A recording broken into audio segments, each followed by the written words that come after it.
ହାଏ ସାଙ୍ଗମାନେ, ଆମେ ଆଜି ଭିଖାରୀର ଜୀବନ ଟ୍ରେନ୍‌ରୁ କେମିତି ବଦଳିଲା ଜାଣିବା। ଭିଖାରୀ ଏହା ପରଠାରୁ ସେ ସକାଳୁ ଉଠି ବାହାରେ ବୁଲିବାକୁ ଲାଗିଲା। ଯେଉଁଠି ଖାଲି ଜାଗା ଦେଖେ ସେଇଠି ଫୁଲ ଗଛ ଲଗାଏ। ଏମିତି ହଉ ହଉ ସାରା ଷ୍ଟେସନ ଆଖପାଖ ସୁନ୍ଦର ଦେଖାଗଲା। ପରେ ଫୁଲ ସହ ଫୁଲ ତୋଡ଼ା ମଧ୍ୟ ବିକ୍ରି କରିବାରେ ଲାଗିଲା।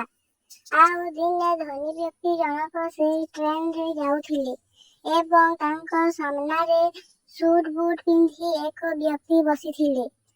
ସୁଟ୍ ବୁଟ୍ ପିନ୍ଧା ବ୍ୟକ୍ତି ଜଣକ ସେ ଧନୀ ବ୍ୟକ୍ତିଙ୍କୁ ପଚାରିଲେ, "ମୋତେ ଚିହ୍ନି ପାରିଲେ?" ଧନୀ ବ୍ୟକ୍ତି କହିଲେ, "ନା, କିନ୍ତୁ ମୁଁ ଆପଣଙ୍କ ସହ 3 ଥର ସାକ୍ଷାତ କଲିଣି।" ଧନୀ ବ୍ୟକ୍ତି କହିଲେ, "କାର୍ଯ୍ୟ ବ୍ୟସ୍ତତା ଯୋଗୁଁ ମନେ ନାହିଁ। କୁହନ୍ତୁ, କେମିତି ଜାଣିଲେ ମୋତେ?" ସେ ବ୍ୟକ୍ତି ଜଣକ ଉତ୍ତର ଦେଲେ, "ମୁଁ ହେଉଛି ସେଇ ଭିଖାରୀ, ଯାହାକୁ ଆପଣ କହିଥିଲେ ଜୀବନରେ କେବେ କାହାକୁ କିଛି ଦେଇଛ?" "ଆଚ୍ଛା, ତେବେ ଏ ପରିବର୍ତ୍ତନ କିପରି?" ସେ ଉତ୍ତର ଦେଲା, "ଆପଣ ହିଁ ତା ମୂଳ କାରଣ। ମୋର ଆପଣଙ୍କ ସହ 2 ଥର ଭେଟ ହୋଇଛି ଓ 2 ଥର ଯାକ ଆପଣ ବହୁ ମୂଲ୍ୟ କଥା କହିଛନ୍ତି। ପ୍ରଥମ ହେଲା ଅନ୍ୟକୁ ଦେବା ଶିଖ, ତେବେ ଭଗବାନ ତୁମକୁ ଦେବେ। ଦ୍ୱିତୀୟଟି ହେଲା କର୍ମ କର, ଫଳ ଭଗବାନ ଦେବେ।"